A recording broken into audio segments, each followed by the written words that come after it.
এই শোনো না, আমাদের অন্ধবিশ্বাস চ্যানেলটি যারা এখনো সাবস্ক্রাইব করেননি, প্লিজ সাবস্ক্রাইব করে দাও। আর অল্প কিছু সাবস্ক্রাইবার হলে 1 লক্ষ পরিবার হবে। সবাই প্লিজ সাবস্ক্রাইব এবং বেশি বেশি শেয়ার করে দাও প্লিজ।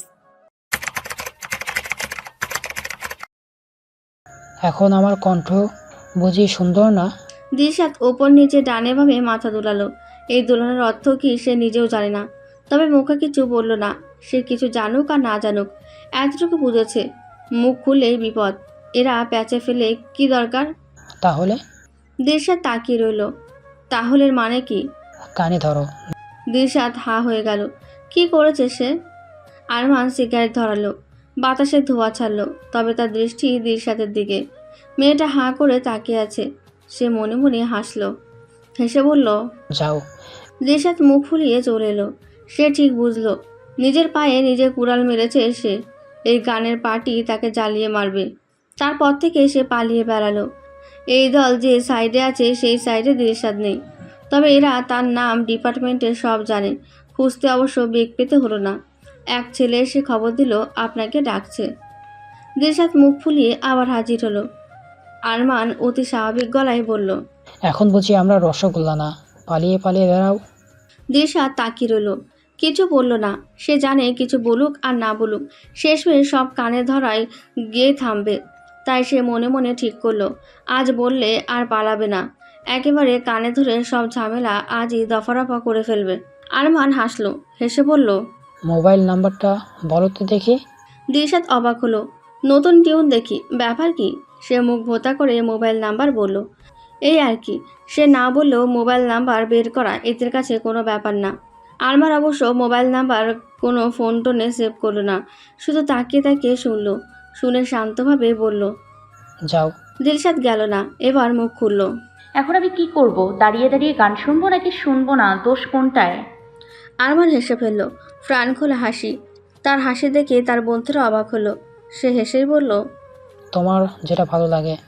পরে আবার ডেকে বলবেন না তো কানে ধরো? না, এরপরে আর কেউ বলবে না। দিলশাদ হাসলো, তার সেই মিষ্টি মাখা হাসি।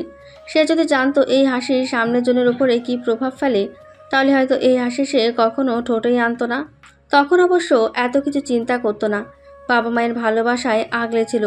দুনিয়া রঙিন ছিল। সে দুনিয়ায় সব কিছুই ভালো লাগতো। তাই তো সব কিছু নিয়ে শুধু মাথায় দুষ্টামি ঘুরতো। তাই অত গায়ে মাখেনি। আরমানের সাথে দেখা হলে স্বাভাবিকভাবে কথা বলেছে, দুষ্টামি করেছে, কিন্তু এখন তার বোঝা মনে হচ্ছে, সব বোঝা। সে স্বাভাবিকভাবেই দাঁড়ালো। আরমান এগিয়ে গেল, এগিয়ে এসে বলল, ক্লাসে যাচ্ছ? হুম। ছুটির পর সময় হবে? দিলশাদ আরমানের দিকে তাকালো। গত 1 বছরে সে সব কিছুই এড়িয়ে চলার চেষ্টা করেছে। আরমানকেও অবশ্য ইচ্ছে করে না। তার এখন কিছু ভালো লাগে না, কিছুই না। এমনকি পড়ালেখাও না। পড়ালেখা করে বাঁচার তাগিদে। পড়ালেখায় ডুবে থাকলে সব ভুলে থাকা যায়। আর সবচেয়ে বড় কথা, এই ছেলের হাবভাব তার ভালো ঠেকছে না। তাই সে কোনো রকমে বলল, না, একটু কাজ আছে। আরমান হাসলো। দিশাতের বাবা মা মারা গেছে সে জানে। মারা যাওয়ার পরেই মেয়েটা অন্যরকম হয়ে গেছে। কারোর সাথেই খুব একটা কথা বলে না। এটা আরমানের ভালো লাগে না। কিছু কিছু মানুষকে দুষ্টুই ভালো লাগে। সে হেসে বলল, ছুটির পরে আমি অপেক্ষা করব। বলে আরমান আর কিছু শোনার প্রয়োজন মনে করলো না। সে চলে গেল। দিলশাদ দীর্ঘশ্বাস মনে মনে ঠিক করলো সে লাস্ট ক্লাস করবেই না। ছুটির আগেই বেরিয়ে যাবে। করলো তাই।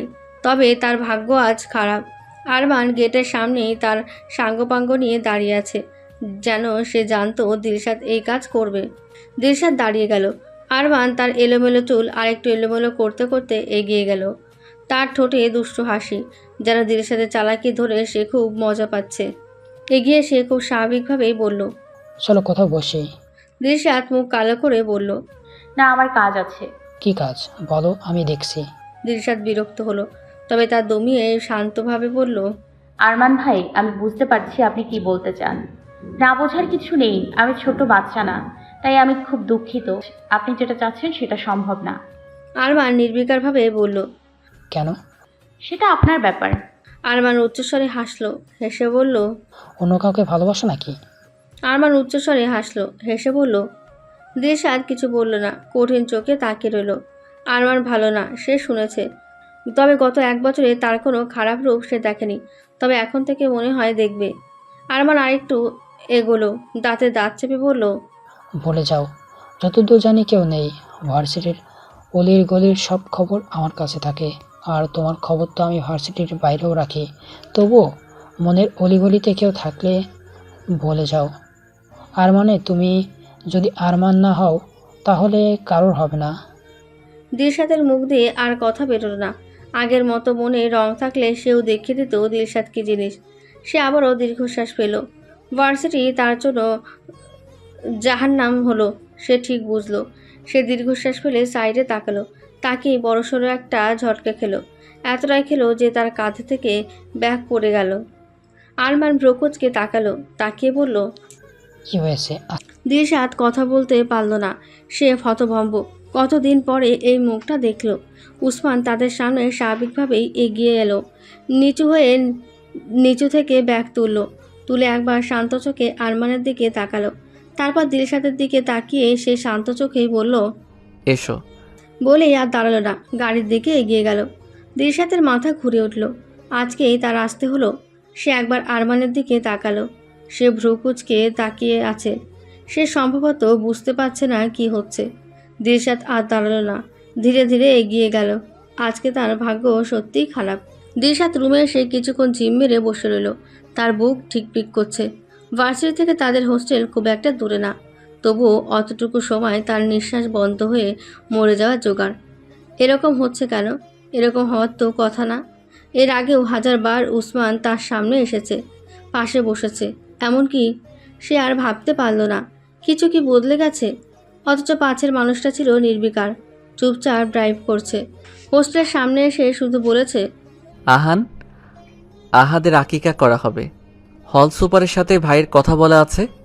ব্যাগট্যাগ গুছিয়ে নিয়ে আসো, আমি এখানেই আছি। উমর ভাইয়া হলে দিলশাদ বাহানা তৈরি করত। তার কোথাও যেতে ইচ্ছা করছে না, তবে উসমানকে কেন জানি কিছু বলার সাহস হলো না। সে চুপচাপ গাড়ি থেকে নেমে এসেছে। তার ঘোর কাটলো লাইটের আলোতে। পায়েল অবাক হয়ে বলল, ও মা, তুমি রুমে নাকি? অন্ধকারে বসে আছো কেন? এমনি। তুমি ঠিক আছো তো? তোমাকে দেখতে এমন লাগছে কেন? না, তেমন কিছু না বলেই দিলশাদ উঠল। উঠে ব্যাগ বের করলো। আস্তে আস্তে যা যা দরকার গোছাতে লাগলো। পায়েল অবাক হলো। গত 1 বছরে এই মেয়েটা কোথাও যায়নি। ঈদের সময়ও হয়তো যেত না যদি হোস্টেলে খোলা থাকতো।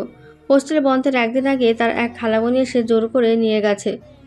আজব এক মেয়ে, ফার্স্ট ইয়ার, তার মধ্যে বছরের মাঝামাঝি। এই সময় হোস্টেলে সিট পাওয়ার কথা না। তাই যখন শুনলো তাই ভাবলো বড় লোক বাপের মেয়েতে হবে।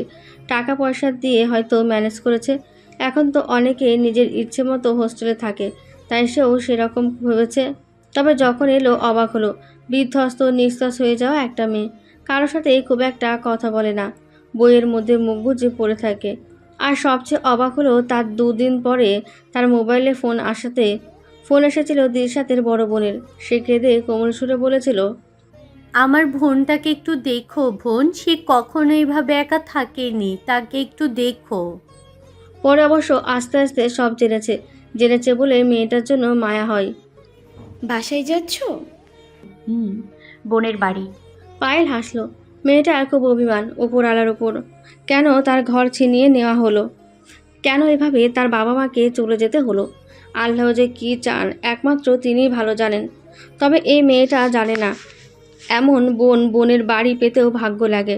তার নিজেরই বড় 2 বোন আছে, তারা নিজেদের দরকার ছাড়া তেমন খোঁজখবরও নেয় না। পায়েল একটু মজানি করেই বলল, বাইরে গাড়ির সাথে দাঁড়িয়ে এক হ্যান্ডসাম হালকা কে দেখলাম। উমর ভাইয়ের ছাটকাট মালটা কে? দিলশাদ ঘুরল, কিছুক্ষণ তাকিয়ে রইল। তার কোথাও যেন একটু জ্বলে উঠল, সাথে মেজাজও খারাপ হলো। এত ফিটফাট বাবু হয়ে আসার দরকার কি? শুধু মেয়েদের মাথা নষ্টের ধান্দা। সে ঠোঁট চেপে বলল, ভাইয়ার বাড়ি। আচ্ছা, বেয়াই সাহেব?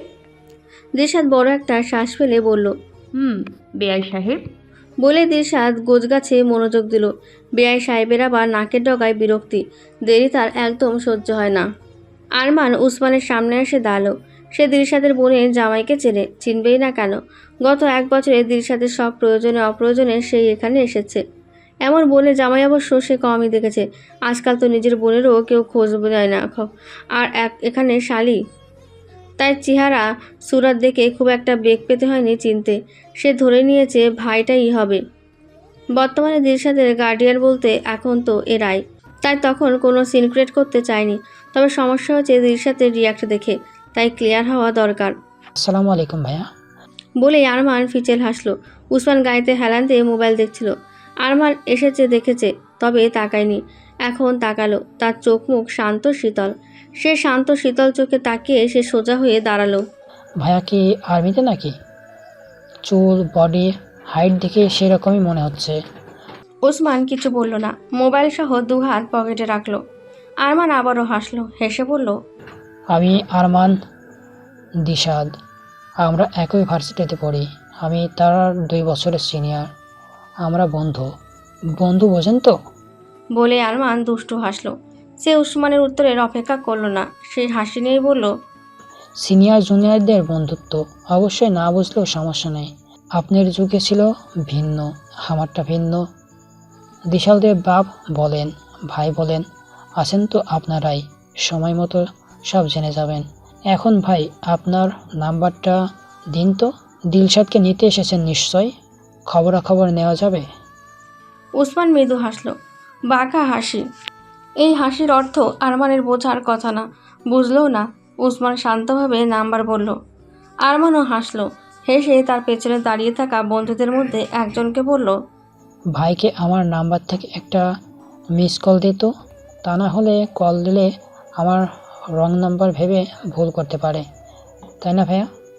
উসমান এবারও কোনো উত্তর দিল না। আরমান এবার তীক্ষ্ণ চোখে তাকালো। তার মুখ একটু অন্ধকার হলো। সে বুঝতে পারলো সামনের জন তার মতোই ঘাততারা। আর সবচেয়ে বড় কথা, তার মন অন্য কিছু বলছে। আরমান তো আর বোকা না, এই অতিরিক্ত শান্ত চোখটায় সব বলে দিচ্ছে। সে কিছুই বোঝেনি, এমনভাবে হাত বাড়ালো। বন্ধু আর প্রতিদ্বন্দ্বীর সাথে তো হাত মেলাতে হয়, তাই তারা বাদ যাবে কেন? উসমানের মধ্যে কোনো হেলদোল হলো না। সে পকেটে হাতও বের করলো না। ভাগ্যিস করেনি, তা না হলে এতক্ষণে আরমানের মুখ থেতলে যেত। সে পকেটে হাত মুঠো করে আগের মতোই সোজা হয়ে নির্বিকার দাঁড়িয়ে রইল। আরমান কিছুক্ষণ হাত বাড়িয়ে দাঁড়িয়ে রইল, তারপর আবার হাসলো। হেসে হাত গুটিয়ে এগিয়ে উসমানের ঠিক সামনে দাঁড়ালো। চোখে চোখ রেখে বলল, আমার যা নেওয়ার সামনের জন দিকে আর না দিক, আমি ছিনিয়ে নিতে জানি, তাই আজকেরটা তোলা রইল। নাইস টু মিট ইউ ভাইয়া। বলেই আরমান চলে যেতে নিল। যেতে যেতে বলল, আছি ভাইয়া, আশা করি অতি শীঘ্রই দেখা হবে। সেই পর্যন্ত আমরা দিলশাদকে দেখে রাখবেন। আরমান চলে গেল। উসমান সেভাবেই দাঁড়িয়ে রইল। দিলশাদ নামলো তার কিছুক্ষণ পরে। তাকে দেখে উসমান স্বাভাবিকভাবেই এগিয়ে গেল। তার হাত থেকে ব্যাগ নিয়ে নিঃশব্দে গাড়িতে রাখলো। দিলশাদ গাড়ি থেকে নামতেই প্রথমে সুমি আর ইউসুফ দৌড়ে এলো। সুমি এসে জড়িয়ে ধরলো। দিলশাদ অবাক হলো। অবাক হয়ে বলল, তুমি? সুমি হাসলো, হেসে বলল, হ্যাঁ, আমি এত অবাক হচ্ছে কেন? পালিয়ে গেছিলাম, মরে তো যাইনি। দিলশাদ মাথা নাড়ালো। তাও ঠিক আদরের মেয়ে, মেনে নয় স্বাভাবিক। তারপর ইউসুফের দিকে তাকিয়ে বলল, কি খবর? ইউসুফ হাসলো, হেসে বলল, তুমি এসেছো না, এখন সব গুড আর গুড। আচ্ছা। হুম। তারপরে আস্তে আস্তে সবাই এগিয়ে এলো। দিলশাদও এগোলো। এই বাসার সে আগেও এসেছে, তখন সময় ছিল এক, এখন অন্য। তখন এই বাড়ির মধ্যে প্রাণ ছিল না, এখন তার প্রাণ তো ভালোই। নিজের বাড়ি নেই, সময় কত তাড়াতাড়ি বদলায়। সে এগিয়ে গেল। উমর ভাইয়া আর সাবিয়া আন্টির করে আহান আহাদ। সে হাত বাড়াতে তাকে দেখে মুচড়ে তারা পেছনে ফিরে গেল। দিলশাদ হাসলো। এটাই স্বাভাবিক, তারা তার খালামণিকে চেনে না, চেনার কথাও না। আশা তো ভালোই, ফোন বলতে উমর ভাইয়াই যা দিয়েছে, সে কখনো নিজ থেকে ফোন দেয়নি। দিলশাদ আলী হোসেন হামিদা বানুকে সালাম দিল। আলী হোসেন সালাম নিয়ে বলল, আসতে সমস্যা হয়নি তোমার? দিলশাদ মাথা নেড়ে বলল, হুম, হামিদা বানু বললেন, সমস্যা হবে, ওসমান গেছিল না, আর তুমি মেয়ে শুকাই তো হাড্ডি বের হইয়া ফেলছো। কত বললাম হোস্টেলে যাওয়ার দরকার নাই, কেন এখানে থাকলে আমরা উঠতে বসতে খোঁজাইতাম। দাদি থামো তো, আস্তে না আস্তে শুরু। ওমর বিরক্ত মুখে বলল, তুই চুপ থাক, বুঝোস কি তুই? একলা মাইয়া হোস্টেলে থাকা এইটা বালা কথা? কেউ শুনলে ভালা জায়গায় বিয়ে হইব? তোমার তো টেনশনের দরকার নেই দাদি, তুমি তোমার নিজে টেনশন করো। ইউসুফও সাথে সাথে বলল, জানা কইলাম মুখ দিয়া কথা বের করতে পারি নাই। এরা মৌমাছির মতো জায়গা ধরে, ভালা করতো ভালা কারো সহ্য হয় না। মাইয়া মানুষের বিয়ে ছাড়া গতি আছে? বলে হামিদা বানু বিড়বিড় করতে করতে চলে গেলেন। দিলশাদ সেদিকে ভ্রু উঁচিয়ে তাকিয়ে রইল। দুনিয়া উল্টো দিকে ঘুরবে, সূর্য অন্য দিকে উঠবে, তবু এই মহিলা এতটুকু বদলাবে না। অবশ্য না বদলানোই ভালো। বদলানোর বিষয়টা কতটা কষ্টে তার চেয়ে ভালো কে জানে। আচ্ছা, এখানে দাঁড়িয়ে দাঁড়িয়ে কথা বলবে নাকি? ভেতরে আসো। আসল জনি রেখে বম হয়ে আছে, মনে আছে তো? সামিয়া হেসে বলল। দিলশাদ হালকা হেসে মাথা নাড়ালো, নাড়িয়ে ভেতরের দিকে এগিয়ে গেল। উসমান পেছনেই ছিল। ওমরের সামনে আসতে ওমর বলল, দিবার কাছে ভিডিও তুই তুলেছিস? হুম। ছেলেটা কে? সেটা জেনে তোমার লাভ কি? একটা মাত্র শালি, মাসে গিয়েছো 14 বার, তার মধ্যে এসব ফালতু ছেলে পেছনে লাগে কিভাবে? শালি আমার লাখে একটা, ভার্সিটিতে দু একটা পিছনে পড়বে না তো কবে পড়বে? তুই এর মধ্যে আমার বউটাকে টানছিস কেন? আমি দেখতাম। তোমার বউই তো মেইন চাবি, সে যা পারবে দুনিয়ার আর কেউ পারবে না। সবই বুঝলাম, তবে দিলশাদের কথাও মাথায় রাখিস। এমনি এখানে আসতে চায় না। ঈদে কি করলো দেখলি না? এতবার গেলাম তবুও খালার বাসায় গেছে, তবু এখানে আসেনি। এখন যদি উলটপালট কিছু করিস, এবার গেলে কিন্তু আর আসবে না, মেন চাবির জন্যও না। উসমান হাসলো। সে এসে আহানের দিকে তাকিয়ে হাত বাড়িয়ে দিল। এতক্ষণ বাবার করেছিল বলে কোনো সারা শব্দ ছিল না। সে হাত বাড়াতেই ঝাঁপিয়ে আসলো, তাকে আগলে ধরে বলল, গেলে আর আসবে না মানে কি? তাকে আর যেতে দিচ্ছে কে? যত খুশি লেখাপড়া করুক, যা খুশি করুক, তবে আমার হয়ে। আর আজকে যা দেখলাম, এখন তো আরও না। ওমর দীর্ঘশ্বাস ফেলে শান্তভাবে বলল, ওসমান, বলো। তুই আমার ভাই হলেও ওকে আমি আমার বোনই মনে করি। তাই আমি আগেও বলছি, এখনও বলছি, দিলশাদের যদি ইচ্ছে না থাকে তাহলে আমি কিছু হতে দেব না। যেই ভুল আমি একবার করেছি সেই ভুল দ্বিতীয়বার করব না। ইচ্ছে নেই? সেটা আমি জানবো কিভাবে? সেটা তো তোর জানার কথা। তাহলে আবার কথা বলছো কেন? বলবো না। 10 না 5 না, একটা মাত্র শালি। হ্যাঁ, তোমার এই একটা মাত্র শালির জন্যই হাত মুখ সব বন্ধ করে বসে আছি। ভাবা যায়? ওমর হেসে বলল, হ্যাঁ, তাই তো বলি, এখন ওই ছেলের হাত মুখ সই সালামত কেন? তবে যাই হোক, আমি ভাই আমার শালির সাইডে। উসমান ঠোঁট টিপে কিছুক্ষণ ভাইয়ের দিকে তাকিয়ে রইল, তারপর বলল, এই জন্যই বলে বিয়ের পরে ভাই পর। তোমার চেয়ে ইউসুফ ভালো, কিছু পারুক আর না পারুক অন্তত সব কিছুতে সাপোর্ট করে। আর শোনো, জোর করার হলে আরও আগেই করতাম, এখনও শুকনো মুখে বসে থাকতাম না। বাদ দে না ভাই, এতদিন পর এসেছে, একটা দিন অন্তত শান্তিতে থাকতে দিতি। আজই দীপা কাছে মেসেজ পাঠানোর কি দরকার ছিল? এমনিতেই রেগে আছে, তার মধ্যে আবার এইসব। উসমান থামলো, কিছুক্ষণ চুপ থেকে শান্তভাবেই বলল, শান্তিতেই তো নেই ভাই, যদি থাকতো আমি কিছু করতাম না, চুপচাপ ওর জীবন থেকে সরে যেতাম। এভাবে সব কিছু থেকে দূরে গুটিয়ে থাকাকে শান্তিতে থাকা বলে না, এটাকে বলে পালিয়ে থাকা। সে সবার কাছ থেকে পালিয়ে নিজের কষ্ট নিজের মধ্যে চেপে রেখেছে। এভাবে কেউ ভালো থাকে না। তার ঘর নেই, কেউ নেই, অন্যর বাড়ি সে থাকবে না, না থাক। আমি তাকে আমার ঘর, আমার পরিবার, আমার সব কিছু তার নামে করে দেব, তবুও সে ভালো থাক। দিলশাদ দীপার রুমে আসলো, আসতেই তার ভেতর ভারী হয়ে গেল। সেই ভারী মন নিয়ে সে হাত বাড়িয়ে ছুঁয়ে ছুঁয়ে তার মায়ের সংসারের জিনিসগুলো দেখল। সে জানে তাদের ফ্ল্যাট ছেড়ে দেওয়া হয়েছে, তারপরে আর কাউকেই কিছু জিজ্ঞেস করেনি, করতে ইচ্ছেও করেনি। ঘর শুধু 4 দেওয়াল দিয়ে হয় না, প্রিয় মানুষ দিয়ে হয়। প্রিয় মানুষেরাই নেই, সেই 4 দেওয়াল দিয়ে দিলশাদ কি করবে? তাই সে জানতো না আপু কিছু ফার্নিচার নিজের কাছে রেখেছে। তার যদি একটা বাড়ি থাকতো সেও নিশ্চয়ই রাখতো। তাই মনে মনে বড় একটা নিঃশ্বাস ফেলল। মানুষ হারিয়ে যায়, স্মৃতি রয়ে যায়, সেই স্মৃতিগুলোকে আঁকড়ে ধরেই মানুষ বেঁচে থাকে। দিলশাদ ঘুরে দীপার দিকে তাকালো। এই চুপচাপ জানলার পাশে দাঁড়িয়ে আছে। এই যে সে এসেছে সে বুঝেছে, তবে তাকায়নি, তার দৃষ্টি বাইরের দিকে। দিলশাদ এগিয়ে গেল, সেও জানলার পাশে দাঁড়ালো, দীপার একদম সামনে। তারপর বলল, কথা বলবে না? দীপা উত্তর দিল না। অন্য সময় হলে দিলশাদ ঢং করে বলতো, না বলে নেই, আমি অত কাউকে গণায় ধরি না। তবে আজ বলতে পারল না। সে আগে দিলশাদ কেন জানি কিছুই খুঁজেই পায় না। সে আস্তে করে বলল, চলে যাব আপু। দীপা এবার তাকালো। তার চোখ মুখ শান্ত। এতদিন পরে বোন এসেছে, তার কোনো রেশ তার চোখে মুখে দেখা গেল না। সে শান্তভাবে বলল, আমাকে জিজ্ঞেস করছিস কেন? আমি নিশ্চয়ই তোর এমন কেউ না। আমি থাকতে বললে থাকবি, চলে যেতে বললে চলে যাবি। তুমি আমার কি সেটা তুমি ভালো করেই জানো। আচ্ছা কি আমি? তুই বল, তোর মুখ থেকে একবার শুনি। এমন করছো কেন? তো কি আশা করছিস তুই? তুই নিজে যা মন চাই করবি, করে আমার সামনে আসবি, আমি খুশিতে গদগদ হয়ে কোলে তুলে নেব। দিশা দীর্ঘশ্বাস ফেলল, বলল, তুমি যদি আমাকে না বোঝো তো কে বুঝবে আমাকে? দীপা আবার বাইরে তাকালেই তার চোখে পানি। সে ভেজা কণ্ঠে বলল, তুই আমাকে বুঝেছিস? আমার কথা চিন্তা করেছিস? তোকে একা হোস্টেলে পাঠিয়ে আমি এখানে কিভাবে শান্তিতে থাকবো একবার ভেবেছিস? এই যে 1 বছরের উপরে কেমন আছে একবার খবর নিয়েছিস? দিশাদ কিছুক্ষণ নিশ্চুপ রইল, তারপর বলল, পেছনের জিনিস টেনে আর লাভ কি? এই যে দেখো, এখন তো সব কিছু ঠিক। এসেছি তো আমি। দীপা হাসলো, তার ছেলের হাসি।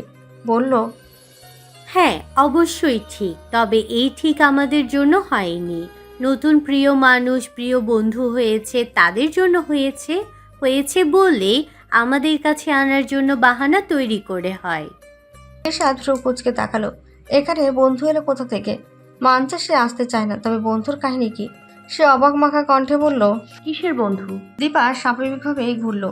সাইডে তার মোবাইল রাখা, সেখান থেকে নিয়ে কিছু বের করে দিলশাদের দিকে বাড়িয়ে দিল। দিলশাদ মোবাইল হাতে দিল না, শুধু তাকিয়ে দেখলো তার আর আরমানের ভিডিও ভার্সিটির সামনে। ও উসমান, তাহলে বোমা এবার এই দিকে মেরেছে। দিলশাদ অবাক হলো না। তাই তো বলি, এত নিশ্চুপ কেন? পুরো রাস্তা নির্বিকারভাবে এসেছে। দিলশাদ যে তার পাশে, এমন ভাব সে তাকে চেনে না। কি হলো বল, এসব কি? দিশা দীর্ঘশ্বাস ফেলে জানালার সাইড থেকে সোফায় গিয়ে বসলো। তার রাগ হওয়ার কথা, অথচ তার একটু রাগ হলো না। বরং এতদিন পরে দেখা উসমান যে পুরো সময় নির্বিকার থেকেছে, এটাই তার কেন জানি ভালো লাগেনি। কেন লাগেনি? পুরো রাস্তা সে এটাই ভাবতে ভাবতে এসেছে। সে বসে শান্তভাবে বলল, কি তা তো দেখতেই পাচ্ছ। হোস্টেলে উঠেছিস এসব করার জন্য? কি করলাম আমি? না, তুমি তো কখনো কিছু করো না। এই ছেলে তোর পেছনে ঘুরেছে, তোকে হুমকি দিচ্ছে। তুই আমাদের বলেছিস? তা বলবি কেন? আমরা তোর কে? আব্বু আম্মু ছিল, শেষ। এখন যা মন চাই তাই করবি। তুমি যেরকম ভাবছো তেমন কিছু না, আজই প্রথম এসব। চুপ, একদম চুপ। তুই আমার সাথে আর কথাই বলিস না। বোনের বাড়ি বেড়াতে এসেছিস, বেড়া, যতদিন ভালো লাগে থাক, তারপরে যা মন চাই কর গিয়ে। আমি আর কিছুই বলবো না। আমি বলার কে? দীপা আঁচল দিয়ে চোখের পানি মুছল। এই শেষ, এই ফাজিলটার জন্য সে আর কাঁদবে না। এখনো দেখো কি নির্বিকার, যেন এসব কোনো ব্যাপারই না। দিশার চোখ বন্ধ করে সোফায় মাথা রাখলো। বড় একটা শ্বাস ফেলে শান্তভাবে বলল, তুমি কি চাও বলো তো? হোস্টেলে থাকা নিয়ে সমস্যা? ঠিক আছে, থাকবো না আমি। এখান থেকেই মাঝে মাঝে ক্লাস অ্যাটেন্ড করব। গাড়ি তো আছেই, খুব একটা তো দূরেও না। দীপার গলায় এবার একটু চলল। হোস্টেলে? তুই এখনো হোস্টেলে নিয়েই পড়ে আছিস? দিশাতে এবার সত্যিই অবাক হলো। আবার এত রিয়াক্ট করছে কেন? সে অবাক হয়েই বলল, তাহলে সমস্যা কি? দীপা রেকর্ডিং চালু করে দিলশাদের হাতে দিল। আরমানের কণ্ঠ, আশ্চর্য, এগুলো আবার বললো কখন? আর এই ফাজিল উসমান দিন রাত মোবাইলে রেকর্ডিং কি চালু করেই রাখে? এখন বল, তুই এই ছেলেকে পছন্দ করিস? কখনো না। এই ছেলে তো বলছে তোরা বন্ধু। সে বললেই হবে? আচ্ছা ঠিক আছে, অন্য কাউকে পছন্দ করিস? দিলশাদ কিছুক্ষণের জন্য থমকে গেল। একটা মুখ চোখের সামনে ভেসে উঠল। চোখ ভর্তি জল জল পানি নিয়ে তাকে আঁকড়ে ধরে আছে। কি গভীর বিষাদ সেই চোখে। কাউকে ভালোবাসলে বুঝি তার দুঃখে এতটা দুঃখী হওয়া যায়? কি হলো, কথা বলছিস না কেন? দিলশাদ মনে মনে একটা দীর্ঘশ্বাস ফেলে বলল, না, নেই। ভালো, এখন আমার কথা মন দিয়ে শোন। আমি তোর বিয়ে দিতে চাই। আহান আহাদের আকিকায় খালামণিদের আসতে বলেছি।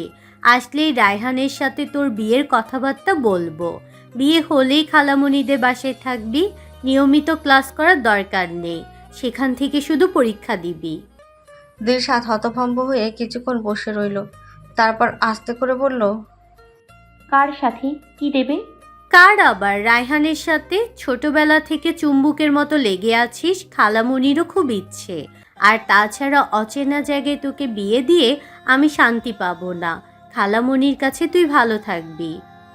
দিলশাদ কোনো রকম ঠোঁট নাড়িয়ে বলল, বিয়ে কোনো সমস্যার সমাধান না আপু।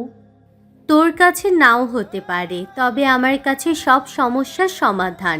এবার যাই হোক, আমি তোকে একা ছাড়বো না। আমি এখন বিয়ে করতে চাই না। কেন? সমস্যা কি? সমস্যা না থাকলেই বিয়ে করতে হবে? তোর করতে হবে। তুমি বলেছিলে তুমি থাকতে কেউ আমাকে জোর করবে না, এখন তুমিই করছো।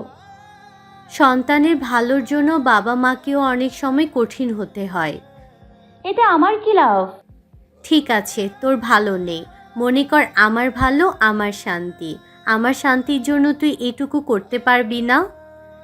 ব্ল্যাকমেল করা কেউ তোমার কাছে শিখুক। তুই শিখ, ভবিষ্যতে তোর কাজে আসবে। দিলশাদ আর কিছু বলল না, চুপ হয়ে গেল। তর্ক করতে আর ভালো লাগছে না। ভোতা মুখে কিছুক্ষণ দীপার দিকে নিষ্পলক তাকিয়ে রইল। জেদের ক্ষেত্রে তাদের দু বোনের কোনো জুড়ি নেই। দিলশাদ উঠে দাঁড়ালো। আর কিছু বলার শক্তি বা ইচ্ছে কোনোটাই তার হলো না। আগে দিলশাদ থাকলে কি করতো কে জানে, তবে এই দিলশাদ দীর্ঘশ্বাস ফেলে বেরিয়ে এলো। তার মাথা ঘুরছে। অবশ্য মাথারই আর দোষ কি? প্রথমে আরমান, তারপর উসমান, এখন আবার আপু, আবার নাকি রায়হানের সাথে বিয়ে। একদিনে এত ঝটকা কিভাবে বা সামলাবে? ধুর, এই বাড়ির জন্য তার কুফা যখনই আসে ধরে বেঁধে কেউ না কেউ বিয়ের দিকে ঠেলতে থাকে। কোন দুঃখে সে এখানে মরতে এসেছে? উসমান হেসে ফেলল। ওদের দুঃখে মানুষ পাগল হয়, উসমানেরও সেই অবস্থা। সে হেসে বলল, কি বললে? যা শুনেছিস তাই বলেছি। এত লম্বা চওড়া একটা দেবর সামনে তবু ভাবির চোখে পড়ল না? পড়েনি। আমি তো ভেবেছি ভাবি জানে আমি দিলশাদকে পছন্দ করি। এমনকি দিলশাদের বিয়ের কথা মাথায় আসলে সর্বপ্রথম আমার কথাই আসবে। তোর ভাবি জানে? তো আমি থাকতে কোন দুঃখে ভাবি রায়হানের সাথে তার বোনকে ধরে বেঁধে বিয়ে দিতে চাচ্ছে? সব করলাম আমি, রাস্তা ক্লিয়ার করলাম আমি, আর সেই রাস্তা দিয়ে বউ নিয়ে যাবে রায়হান। আসলে তোর ভাবি রিস্ক নিতে চায়নি। সে জানে সহজে তো আর রাজি করানো যাবে না। তার মধ্যে আবার যদি তোর কথা শোনে, মানে বুঝেছিস তো, প্রথমবারও তো রাজি হয়নি। রায়হান তো তাও বন্ধু, তাদের বন্ডিংও ভালো, তাই সেই দিকেই গেছে। দিলশাদ রাজি হয়েছে? এখানে কিছু বলেনি, তবে হ্যাঁই হবে। তুই না বললি। ভাবি যা পারবে সেটা আর কেউ পারবে না, সত্যি তাই রে। আমার কথা মনে আছে, নিজের কথা নেই। খুব তো বড় গলায় বললে ওর ইচ্ছের বিরুদ্ধে কিছু হতে দেব না। এখন কি হচ্ছে? ইচ্ছের বিরুদ্ধে কোথায়? তোর ভাবি মানানোর চেষ্টা করছে। এইটুক তো বড় বোন হিসেবে করতেই পারে। বউয়ের কথা আসতেই সুর পাল্টে গেছে। ওমর ঠোঁট চেপে হাসলো, হেসে বলল, তা তো একটু যাই, বউ বলে কথা। তাছাড়া বর্তমানে দীপাই দিলশাদের একমাত্র গার্ডিয়ান। সে যা চাইবে তাই বাকি সবাই মানতে বাধ্য। উসমান আর কিছু বলল না, তার রাগ চড়ে গেল। রাগে সে টি টেবিলে লাথি মারতে গেল। সাথে সাথে মনে পড়ল এটা দিলশাদের বাবার বাড়ি। সে দমে গেল। উমর হো হো করে হেসে উঠল, বলল, ভাঙ, উপরে তুলে আসার মাঠ। এই সাত সকালে শব্দ শুনে দিলশাদ আসুক আর দেখুক তার বাবার বাড়ির ফার্নিচার রেখে তুই আস্তে আস্তে ভাঙছিস। উসমানের শরীর জ্বলে গেল। তার বড় শত্রু তো তার ভাই। সে হনহনিয়ে ঘর থেকে বেরিয়ে গেল। বেরিয়ে যাওয়ার সময় শখ ব্রাগ দরজায় দেখে গেল। এটা তো আর দিলশাদের বাবার বাড়ির না। দিলশাদের ঘুম ভেঙেছে অনেক আগেই। কাল মাথার 12টায় বেজে গেছে। কোন রকম কয়টা খেয়ে সে ঘুমোতে চলে এসেছিল। সে এত তাড়াতাড়ি ঘুমোয় না, কিন্তু কালকের ক্লান্তিতে শুতেই চোখ লেগে গেছে। সে ঘুম ঘুম চোখে চিত হয়ে শরীরে ক্লান্তি গেছে, কিন্তু মনের কি? ঘুম অনেক ভোরে ভাঙলেও আজকে আর ওঠেনি, উঠতে ইচ্ছে করেনি। অন্যরকম একটা অস্থির লাগছে। আবুকে কিভাবে বোঝাবে রায়হানকে সে বিয়ে করতে চায় না? সাথে সাথে সে চিন্তায় পড়ে গেল, রায়হানকে সে চায় না তো কাকে চায়? তার সমস্যাটা কোথায়, বিয়ে না রায়হান? সাথে সাথে মনে হলো আচ্ছা উসমান কি শোনেনি তার বিয়ের কথা। তখনই ঘর বাড়ি কেঁপে শব্দ হলো।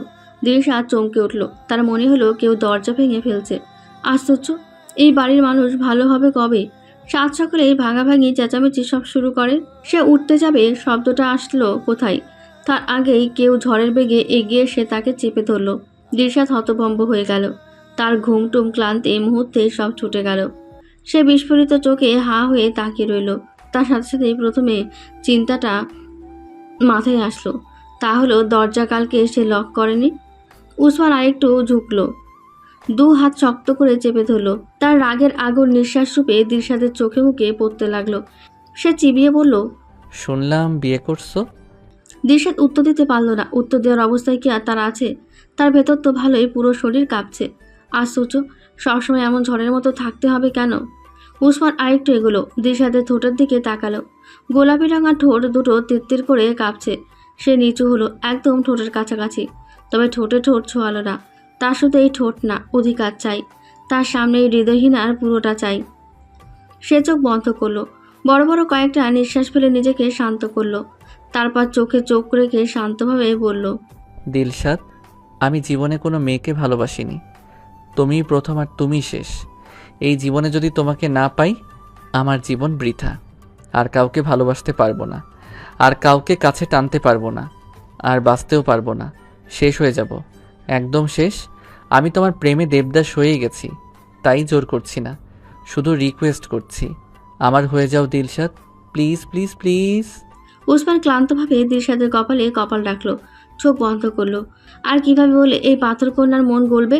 পায়ে ধরতে হবে, সে তাও রাজি। তবুও তার হোক, সে তো দিশাদকে জোর করতে পারবে না। কি কষ্টের মধ্যে দিয়ে মেয়েটা গেছে, সেই কথা মনে হলেই তার ভেতর কেঁপে ওঠে। এই 1 বছরে সে ইচ্ছে করে দিশাদের সামনে যায়নি। তার জন্য আলাদা কোনো কষ্ট বা দুশ্চিন্তা হোক সে চায়নি। সে চেয়েছে দিশাদ ভালো থাকুক, গুছিয়ে উঠুক, সামলে উঠুক। কিন্তু ছেড়ে দিতে তো সে পারবে না। সে মহতও না, মহাপুরুষও না। সে শেষ হয়ে যাবে, সত্যিই শেষ হয়ে যাবে। কপালে স্পর্শ পেতেই দিশাদের স্তম্ভিত ফিরল। হঠাৎ তাণ্ডবে তার ঘোর লেগে গিয়েছিল। ঘোর কাটতে সে ভালো করে উসমানের মুখের দিকে তাকালো। তার চোখ বন্ধ, তবে এখনও ঘুম আঘাচ্ছে। 2 হাত শক্ত করে চেপে আছে। দিশাদ হালকা হাসলো, লজ্জামাখা হাসি। এই হাসিতে কোনো ঢং নেই, অভিনয় নেই। এই হাসি দিশাদের হৃদয় ছোঁয়ার হাসি। এই হাসি যদি উসমান দেখতো, ঠিক অজ্ঞান হয়ে যেত। আপু পালিয়ে যাওয়ার পর বাবা মার কষ্ট থেকে সে ঠিক করেছিল সে কাউকে কখনো ভালোবাসবে না, কাউকে মন দেবে না। কি মূল্য এই ভালোবাসার? যারা তাদের এই সুন্দর পৃথিবীতে এনেছে, আদর স্নেহ ভালোবাসা দিয়ে এতটা বছর আগলে রেখেছে, তাদের ভুলে যেতে হয়, তাদের কাছে মিথ্যা বলতে হয়। তাই তো সবসময় সে ভালোবাসা শব্দটা থেকে দূরে থেকেছে। আর আজ দেখো, সে ভালোবাসায় তাকে আষ্টেপৃষ্টে জড়িয়ে ধরে আছে। দিশাদ আবারও হাসলো, অবশ্য হাসির মতো কিছু নেই। শরীরের সব শক্তি হাতের ওপর ছেড়ে এই লোক বসে আছে। হাত ব্যথায় টনটন করছে। সবসময় এত জোরাজুরি চাপাচাপি কেন? ভালোভাবে কি কথা বলা যায় না? আবার চোখ বন্ধ করে বসে আছে। আরে গাধা, হাজার হলেও তো আমি মেয়ে। মানছি একটু লাজ লজ্জা কম, তাই বলে কি একেবারেই নেই নাকি? নাকি তাল গাছ ভেবেছে? এসে চেপে ধরে রিকোয়েস্ট করে বললেই আমি হাসতে হাসতে বলবো আই ডু জান? গাধার গাধা, চোখ খোল, খুললেই সব বুঝে যাবি। তা না হলে এতক্ষণ চেপে ধরে বসে আছিস, ছাল চামড়া তোর থাকতো? দিশাদ আস্তে করে বড় একটা শ্বাস ফেলল। এই গাধার খবর নেই। তবে উসমানের চোখের কোণে পানির দিশাদ ঠিক খেয়াল করলো। সাথে সাথেই তার ভেতরটা কেন জানি মুচড়ে উঠল। এই লোকটা এক সাগর ভালোবাসা নিয়ে তার উত্তরের অপেক্ষায় বসে আছে। সে ফেরাবে কি করে? দিশাদ আর 1 সেকেন্ডও দেরি করলো না। মাথাটা হালকা উঁচু করলো। উঁচু করতে উসমানের ঠোঁটের সাথে তার ঠোঁটের হালকা একটু স্পর্শ করলো।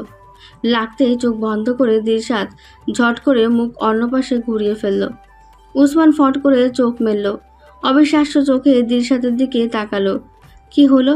এখনও সে বুঝতে পারেনি। আর যখন বুঝলো, সে ফট করে দাঁড়িয়ে গেল। বিস্ময় ভরা চোখে দিশাদের দিকে তাকিয়ে রইল।